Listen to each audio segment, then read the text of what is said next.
also wants to know if you have anything that can make town food taste a little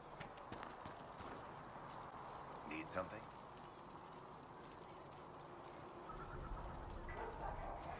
I've read your Tale of the Champion, and I have a few questions. That's a pretty common reaction. Go ahead. Where are the rest of Hawk's associates now? Meryl decided to look after the elves left homeless by the fighting. She's done a pretty good job of keeping them away from the mages and Templars, so far. I guess she has plenty of practice avoiding stupid human battles with her old Dalish clan. Fenris has kept himself busy, hunting down the Tevinter slavers who came south to prey on the refugees. I'm not sure exactly where he is at the moment. You can usually follow the trail of corpses, though. Isabella went back to the raiders. She's calling herself an admiral now. I don't know if she's actually in charge or just has a really big hat. Might be the same thing, honestly. Hawk's little sister is in the Free Marches, helping some of the other survivors from the Kirkwall Circle. Aveline is still guard captain. I'm pretty sure Kirkwall would fall into the sea if she quit her job. Need something? I've read your Tale of the Champion, and I have a few... That's a pretty common reaction. Go ahead.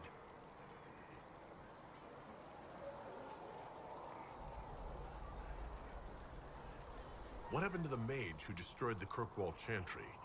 The book never said. He fled Kirkwall with the mages from the Circle. Stayed with them a while, but he had to move on. Somehow a lot of mages blamed him for making them live as fugitives.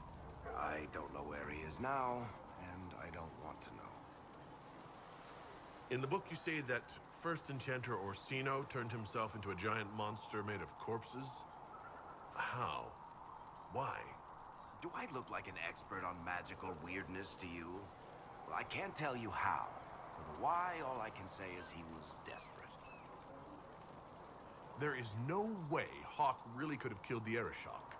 It would have started a war with the Qunari. I was told later that the Qunari disavowed his actions. Apparently, the Arishok didn't get permission before he attacked Kirkwall, and the Qun didn't want another exalted march. When they finally sent a ship to haul the Red Dreadnought away, they just said, "We will never speak of this again."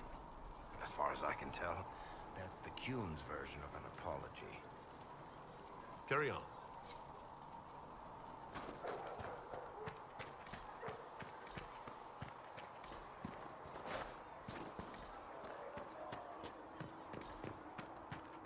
Heaven has been filled with silence.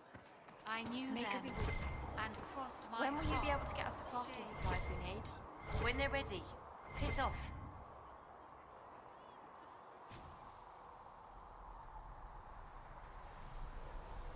Thanks for checking. Nice work with those supplies. The Smiths can use them to fit our troops with better gear. Might not affect you much, but our recruits will have better chances next time some monster flies out of a rift. Make her go with you.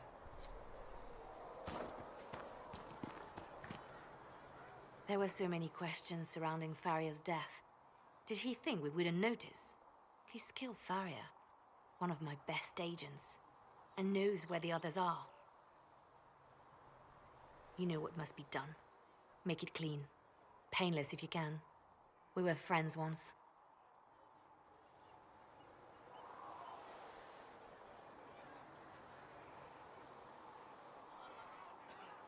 Wait, what are you doing? He betrayed us. He murdered my agent. And you'd kill him, just like that. You find fault with my decision?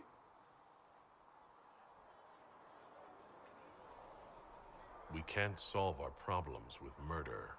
And what would you suggest? Leave him be. Butler's betrayal put our agents in danger. I condemned one man to save dozens. I may not like what I do, but it must be done. I cannot afford the luxury of ideals at a time like this.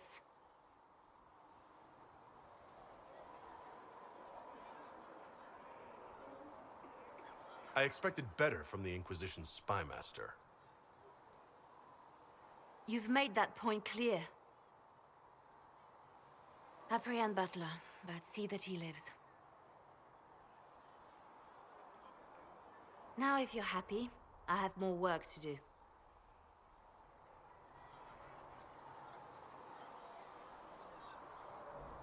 Reports of fade rifts and demons keep coming. The people are terrified, and it's only getting worse.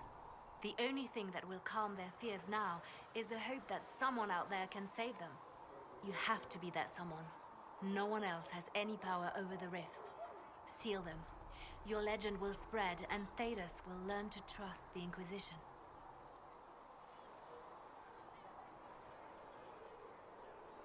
Anything I should know? I've nothing to report at the moment. Why do you want me to seek out the rebel mages? Why do you care? I've known mages. Some of them were better people than me. And yet I'm free and they're not. It's not right. They called you the left hand of the divine. That they did? What of it?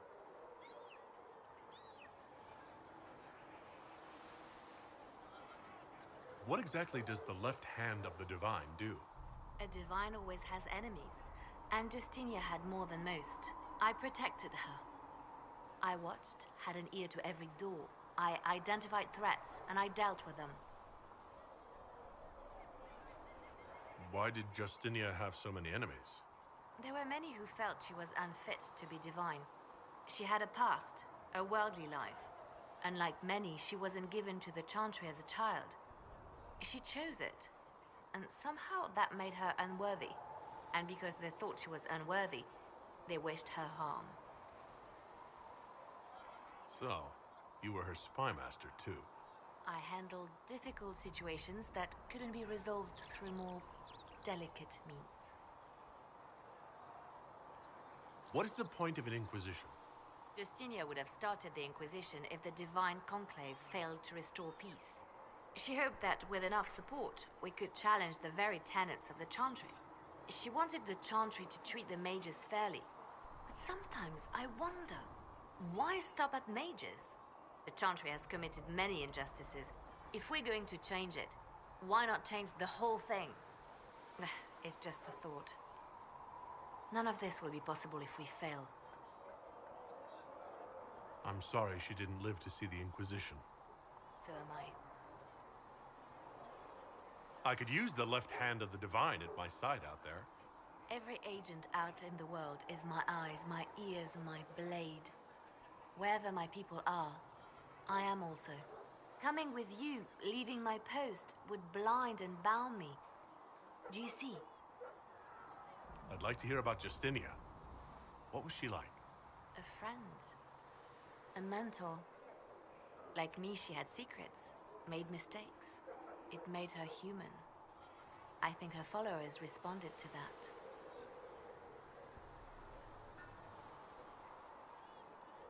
Was there something more than friendship between you? You're asking if we were lovers? Typical. I was devoted to her, therefore it must be romantic. Love is common. Love is simple. My bond with Justinia was something greater. She was a sister, a mother, a teacher. So to answer your question, yes, it was more than friendship.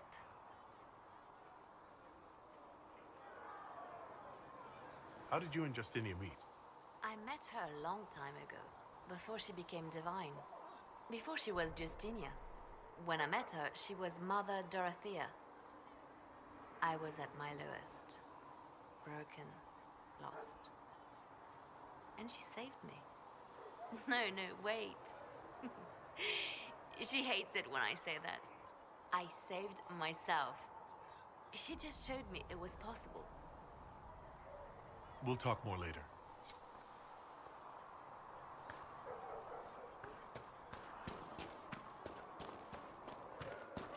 Come back alive. Heaven has been filled with silence. I knew that.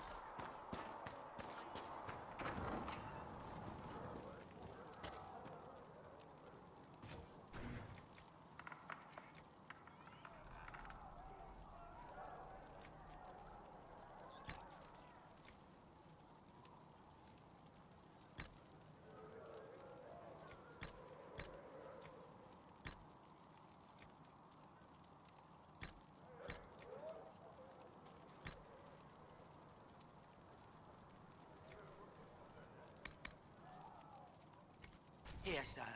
With Cedric's compliments, sir.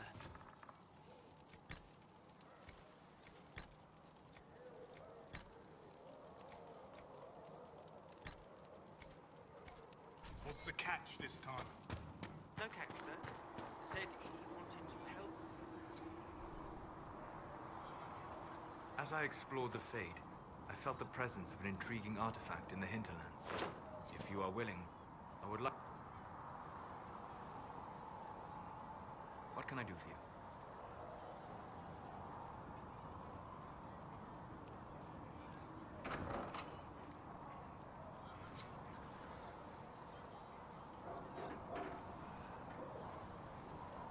What do you know about the Fade?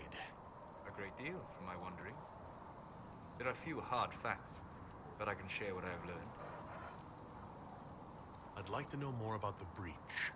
Simply put, it is a tear in the veil between this world and the Fade, allowing spirits to enter the world physically.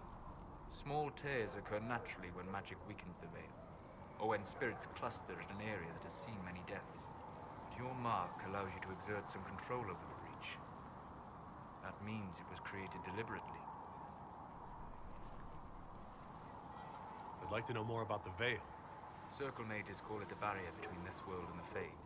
But according to my studies in ancient elven lore, that is a vast oversimplification. Without it, imagine if spirits entered freely. The Fade was not a place one went, but a state of nature like the wind.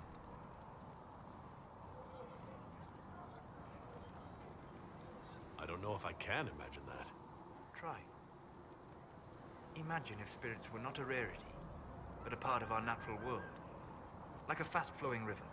Yes, it can drown careless children, but it can also carry a merchant's goods or grind a miller's flour.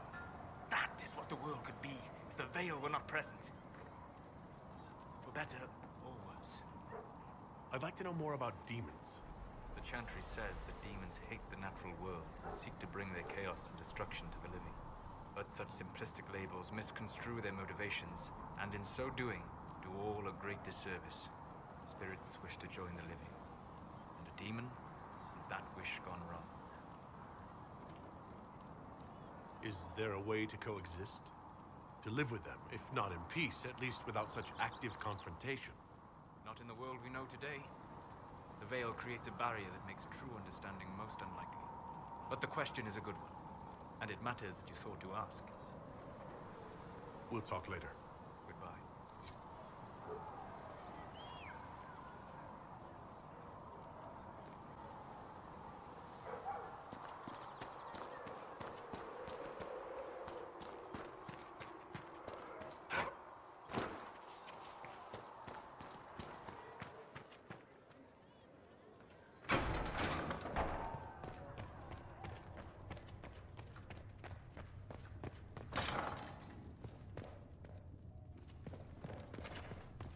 These truths the Maker has revealed to me.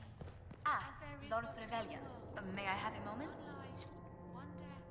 There is but Yes, Ambassador? I'd like to discuss your parent.